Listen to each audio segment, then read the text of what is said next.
Здравейте! Искам да ви покажа моя хляб, който направих с такава любов и внимание. За първи път ми се получи.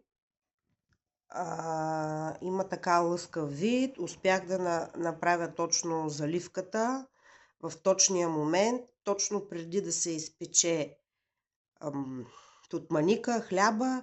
Изваждате печивото, слагате едно яйце и не повече от 5 минути задържите печивото обратно с заливката, колкото да се запече яйцето. А ако го сложите от самото начало, както аз го слагах, яйцето, намазване на продукта с яйцето, то много бързо изгаря и вие получавате усещане, че хляба ви се е изпекал, а той всъщност е просто загорял заради яйцето, белтъка, жълтъка отгоре на хляба.